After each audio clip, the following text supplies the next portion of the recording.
what you make of how significant will the core of artists play in resolving the Anglophone crisis? The core of artists will do a lot if only they are united. Okay. You know, one thing artists always feel is because they want to look for cheap popularity and for cheap advantages from the government. They want to be so close to the administration. Some people think that is the same government that is dividing them. And in so doing, they lost the fame they are supposed to have. Build your empire alone. Once it is built, people will pursue you. Now, this Banchak has made it clear that he is from Cape Town, and seeing this kind of incident happening where he was brought up traumatizes him, and he will not expect it to continue. This is what we want, and if possible, they should even storm the streets. It is their right for peaceful demonstration. And when nobody can kill people against who? If they storm the streets, they are not going against any individual, because perpetrators of this act have not been identified. If they were identified, we will fish them out, and as Section 74 sub 2 says, criminal responsibility lies on the individual who commit each and every ingredient of the act. So now, Section 74 of the criminal code. Of the criminal Section 74 sub 2 of the penal code. Okay, the penal code. Says that criminal responsibility lies on him who commit each and every act, every ingredient of any act that led to the completion of the act. Now, I'm saying that if those persons were identified, they would have been fished out and punished, but none of them. So if the artists are coming out, they are carrying out placard to condemn no matter whoever is the perpetrator. And now, I want to say that as per solutions, the Cameroon government should call for an all-inclusive dialogue. And then, secondly, we are seeing the resolution of the major national dialogue. No. Let me tell you, those are stages. People struggle to solve a problem. You know, even people who have invented Microsoft and whatsoever, they say they tried 99 times and they failed, and it was just one time that they succeeded. The Cameroonian government should not relent in its initiatives to solve the crisis, because it might just be one target that they will completely solve the crisis. And what I want them to do, genuineness, sincerity. They should push aside self-centeredness. They should leave ego, because those are things that prick their mind, and they start looking for ways to push aside truth and to go for things that will not pay. Now, I don't know the kind of abracadabra they are using to help the vulnerable population. Because in as much as today you hear they have created this commission, tomorrow this one, the problem continues. No, it will not help. Let the people compromise. Let the Ambazonia come to a compromise. Let the Cameroon government come to a compromise. They should meet somewhere. They must meet somewhere. Otherwise, all of us will finish. And when we are finished, they will be rolling stones. Doctor, and please let me laugh. I'll be back. I promise I'll be back. I said, Doctor, please, we are moving out of the studio, and I want to get your last point of view on this issue. But first, do you think the government have provided any assistance to the victims?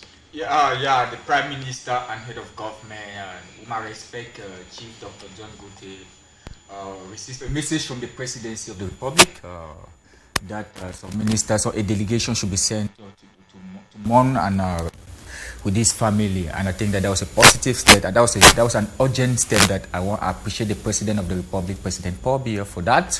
I want to use this opportunity to say that guns will never solve problems, and a high security meeting is ongoing now, whereby they will have to tighten security. And I want to say that Mr. Njomo Siri, guns have never solved problems, and people, there's no way. It's not like the non-state actor, nobody will win this thing they call war. Nobody will win. So at the end of the day, we need negotiation, we need dialogue. So what I'm trying to say here is that life is something that we should not keep on taking life. The non-state actors must drop their guns, no matter what. They must, because psychologically, they are not thinking the way they were thinking. There's a lot of psychological manipulation. They must drop their gun, because most of them are not following the right course again. Then the state actors must also compromise. And all of us must compromise. It starts with the President of the Republic, President Paul Biya. And I want to say that The African Union. What's the nature of that compromise, of the compromise? Should they go back to their barracks? Compromising means that the government should call ceasefire, the non-state actors drop their gun, we go on for a genuine dialogue. And it will be very difficult. And know that no government can drop the gun immediately. Okay. And it starts so first of all. What should be done? What should be done is that first of all, when you look at conflict resolution, there are processes, and we must start like that. And whether we like it or not, we must call for a dialogue. Okay. And when we call for a dialogue, ceasefire, no, we need dialogue is a process. I'm talking, Sekufo is laughing. Whether we like it or not, the truth is that we need ceasefire in this country. We need ceasefire. Who will cease the fire? Who should drop ceasefire the arms? Starts. Both parties will drop their arms. It starts first of all when we say ceasefire. When we say that the military, the gendarmes can still be in the ground. Why the top military they drop their guns, and then the non-state actors, the government call them now to drop their guns when they say ceasefire. And any non-state actor that decides now not to stop the gun. Drop the gun is something else, Mr. It's not Moderator. a normal war. This war has been 4 years. It can stop. It's possible. It starts with willpower. And people have been radicalized in the process. Radicalization of the mind is. And bandits have equally joined the cause. That's why we are saying that we must. Passing your message tonight. When you want to prepare rice, you select the dirt and remove. There's a process. And what I'm saying, if you want to cook beans, you have to select the dirt in the beans. Okay. There's a process in negotiation. Okay. And before you lead to negotiation, I think that the President of the Republic, His Excellency President Paul Biya, our President of Cameroon, the first thing he has to do is that I think that we should grant general amnesty to these people who are in prison. Okay. It's a process. Okay. And then they should tender a communique that the non-state actors abroad will be called for a negotiation or a dialogue whereby they will not be arrested. Okay. And they should also insist that these non-state actors, the Amber Boys who are holding guns, they must drop their guns and select a team that will be on this negotiation table, and all political activists. When we sit now on the non-state act, because you cannot win the government. Know that you can never win a government. You can never win a government on guns. You need negotiation. You cannot win the government. Any suggestion for way forward? I want to say that the incident in Kumba, an iron curtain has been drawn within the Anglophones. Okay. From the rivers of Ndonga Mountain to the rivers of Meme, back to the mountain of Fako. Yes. We want to say that the people and the people who claim to be for the people, the differences has been made. Please, and we want to say that... Can you unveil what you are talking, because the language look coded and picking... The difference between those who are leading the people and the self-proclaimed? I did not say so. I may repeat again. I say an iron curtain has been drawn with the incident of Kumba, from the rivers of Ndonga Mountain to the rivers of Meme, back to the mountain of Boya and the seas of Limbe. The chaffs will be shifted from the main grain. So in a nutshell, the people will have to define their future within the people who are in the people but not for the people. So with that being said and done, Mr. Njomo, I want to think like my co-panelists have made mentions that the government have to stem up. The truth is that no regular army can drop down arms when it is faced and the national integrity of the nation is at stake. But would they win the war? The national, I don't know of a war, Mr. Njomo, unless you want to educate me on that. What is happening is a playground? I don't want you to infiltrate. Let me say what I have, Mr. Njomo. The regular army will never drop down a weapon in no country. That has never occurred in no country when the national integrity of the nation is at stake. Okay. The national integrity of the nation is at stake. The territorial boundary of the nation is at stake. So there is never a time. What that says, we have to look at this way. I used to say this in different media time without number, that the Anglophone crisis kicked up on a good footing. Okay. But it was hijacked. Even today, when people are talking about Anglophone crisis, I really struggle not to look it from that perspective because it has been hijacked. Which means even the Anglophones, when Anglophones have been killed by Anglophones, then it's not an Anglophone crisis. Okay. It's a different motive that roams within the Anglophone crisis and hijacked it. So I want to say I want to say that the hijackers of the crisis must go back to their drawing board. Okay. Re-strategize themselves, and one way of going back to their drawing board is to put down their arms, let the faction of diplomacy push forward. A government will have to negotiate on diplomatic grounds. But I want to say that when it wants to come on arms, the stronger team will never bow for a weaker team. For example, I want to say that the government of Cameroon is sponsored by taxpayers' money, while the warring faction has little donation that is given from well-wishers. Your point is noted, SK Kufo. I'll be back. Thank you. Mr. Item, the previous panelist, Mr. SK Kufo, made a very powerful point concerning the economy of war. And I want to ask you, should we expect the people now start supporting the various administrators that are building houses in different communities, thanks to the economy of war raging in the northwest and the southwest? Of course, it's obvious. If perhaps finances have been disbursed from the public coffers to ensure security and to ensure that maybe displaced persons are taken care of, and many others, and people decided to embezzle such funds for their own personal use. Like we said, there are people who are feeling fat out of the crisis. Right. They should be investigated and they should face the law. Okay. Because perhaps if all these funds were put in place, the security would have been perhaps sufficient to protect the Cape Town children who have passed away. And I want to, it's at this point that I want to also say that there is something among the security that I don't praise. Okay.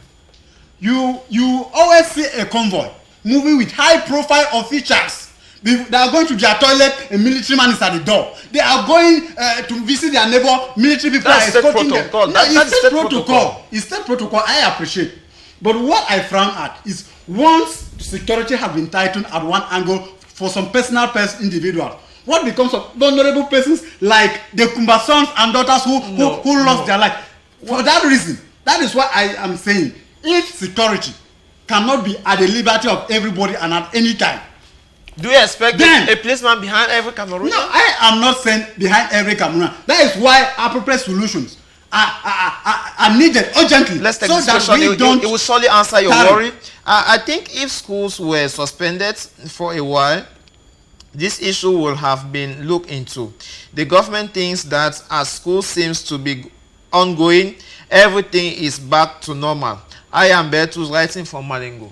And we are moving out of the studio. I still want to be with you. So it became very clear that those who have caused this odious act definitely want to send a message that no, the government should not give an impression or feel that the Anglophone crisis is over. What do you make of the message? No, the message is clear that the people as schools are going, people might feel that things have come back to normal. Yes. But there is no way we can leave our children to remain deaf and dumb with that who cannot even write. The truth is, the people who are at the helm of the Anglophone crisis and the government, as well the government officials who are occupying high-profile positions, were educated, were drilled. That is why they had that Renaissance spirit to build new nations, to yearn for change and whatsoever. Once there is no change, once you are not trained or educated, you can never build those values. And that is why education is an inherent, inalienable right for our young brothers. If this is a strategy they want to use to pass that message, are you not afraid of our life? It's a failed process. It's a fail, and if this is the strategy they want to use, automatically, if you read through all my messages that have been circulating on social media, I sent a message on Ratata and Sonka. We will look into it. We will look into it, Mr. Item. We are moving out of the studio, Doctor. I want to have your last one. No, we will come back and you'll be rounding up with your points. Doctor, we are moving out of the studio. What do we take as a final word from you? Whether we like it or not, children must go to school. We can never stop the education of young children. These children do not call for any violence. It is a right, even enshrined in the Constitution, enshrined in international law. Children have the right for education. What I'm calling now is their security. Whether the Amber Boys or wherever, you must allow children go to school. It's their fundamental human right. You can fight a genuine cause while allowing children go to school. Even those Amber leaders abroad, if they did not go to school, they will not be able to advocate. So the truth here is that you can still fight a cause why these young children go to school. These children did not called for an Anglophone crisis. So the truth is that we must be able to look at the root causes of this Anglophone problem and solve. Thank you, Mr. Moderator. Thank you so much. It was a pleasure having you. SK Kufuor, your last word? Mr. Njomo, I will keep standing on the points that the security of the community must be collective. Okay. And people must raise awareness in case of any fidgeting activities within the environment. We must protect our children, we must protect our family, and we must protect ourselves. We must today enshrine with the Bible quotation that be your brother's keeper. We must be our brother's keeper and watch our back. Without not leaving it there, Mr. Njomo, I want to say this to proprietors and proprietors of private schools, that schools should go in hiring security men. Okay. Security men may not defend, but they may always raise alarm. Who pays for that cost? Who pays for the cost? The school pays for the cost. We want to say the school should pay for the cost, but this is something that I want to say that the government should put in mandatory. Okay. So I'm passing this message because after this, I'll go on my social media. The government should put this mandatorily and will make letters in respect to that. Okay. Each school should hire a security man. A security man, one aspect of security guard is not necessarily apprehending a suspect, but it's raising alarm awareness about an incoming danger. So we want to say that there must be measures taken from all dimensions, and we must collaborate to make sure our society... rather attack violence. With you, Mr. Item, what is your last word? Yeah, my last word is simple. Okay. The government should struggle as much as possible to bring genuine and substantive solution to the Anglophone crisis, because stationing military at the school campuses and here and there will instead attract the attention of the separatists into those campuses, maybe to fish out as the war is the people they feel that they are enemies. It's a good measure that they have to put in place, but I think it might not really solve the problem, because even where they are not students, military people are just at their command post, you still see the Amber boys attacking. So going closer to the children might instead increase the fire, and that is why I'm saying that the government should make sure that they call for an all-inclusive dialogue to chart the way forward, and assistance to these vulnerable children is a temporary and insufficient measure that in 10 years to come, the government will not continue to be there giving them the small assistance that are given. Those children will be vulnerable, will be helpless, and left to themselves to go to the street and be begging for bread. It's not a gentleman. I want to thank you sincerely for coming. Let us move out of the studio with this word from our Permit me give my condolences to the bereaved family, please. I want to use this opportunity to say my heartfelt condolences to all the families who lost their children. We are with you people. God bless Cameroon. With this last word from a viewer, I think Cameroon is simply walking in a circle in this crisis. We need a mediator, neutral ground. What happened in Kumba may be happening there for the first time in Kumba, but has been happening in several areas in the northwest and the southwest. Like in Gabu, the Kwakwa, every school needs a government security officer. This is coming from Evis. One thing is certain, dear friends, that at the beginning of this crisis, we were not having this kind of targeted group, children and women. But now, the crisis is taking a different turn, and the different people are targeted. We just pray that the government is going to be of security and guarantee security for all. I was Eugene Cyril. The program was directed by Mr. Nkwai himself, the boss of the station. Behind the camera was Mr. Fozo. And the team here and I are thanking you, giving you a rendezvous tomorrow when it shall be 7 p.m. Until then, take care of yourself. Bye-bye.